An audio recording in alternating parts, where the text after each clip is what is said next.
नमस्कार, मी पंजाब दत्त. आज आहे 2 मे 2026.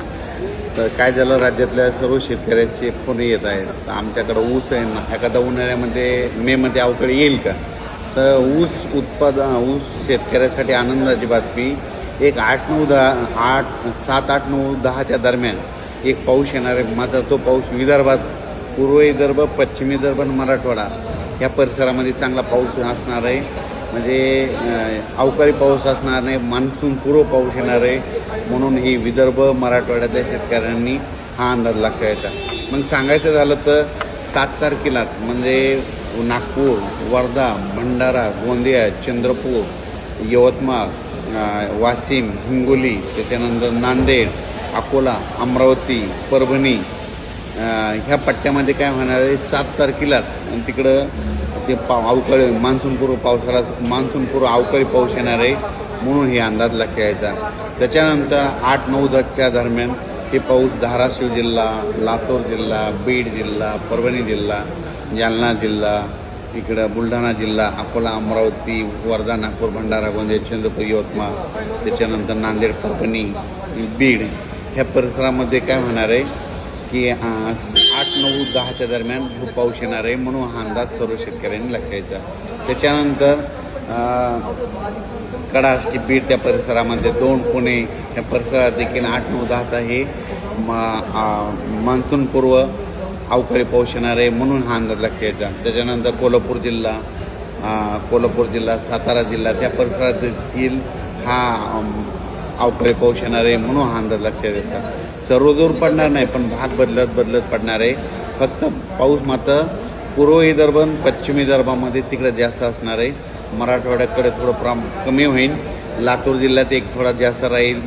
सोलापूर जिल्हा, लातूर जिल्हा, नांदेड जिल्हा, आदिलाबाद, तेलंगणात तिकडं जरा जास्त पडणार आहे पाऊस. हे अवकाळी पाऊस असणार आहे. म्हणून ऊसवाल्या शेतकऱ्यासाठी आनंदाची बातमी. त्याच्यानंतर शेतकऱ्याचे फोन येत आहेत. तर सर्व शेतकऱ्याला सांगितलं होतं की आता कंप्लीट 35 दिवस पावसासाठी राहिलेत, म्हणून तुम्ही शेतीची कामे करून घ्या. जवळपास माझा तर अंदाज आहे 12 मे ते 17 मेच्या दरम्यान अंदमान बेटावर मान्सून दस्तक देणार आहे. म्हणून ही सर्वप्रथम शेतकऱ्यासाठी आनंदाची बातमी. आत्तापर्यंत दरवर्षी कसं असतं, कधी 19 मे, 20 मे, 21 मेला अंदमान बेटावर मान्सून दाखल होतं आणि तसं वातावरण तयार होतं आहे. पण यावर्षी तुम्हाला एक सांगू इच्छितो, 10 मेपासूनच तिथं वातावरण बनायला सुरुवात होणार आहे. पण 12 आणि 13 तारखेला मात्र अंदमान बेटावर मान्सून दस्तक देईल.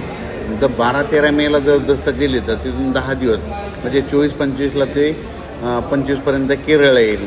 आणि तिथून 3 दिवस मुक्काम केल्याच्या नंतर तिथून जवळपास 7-8 जूनच्या दरम्यान मग महाराष्ट्रात दाखल होऊ शकतो.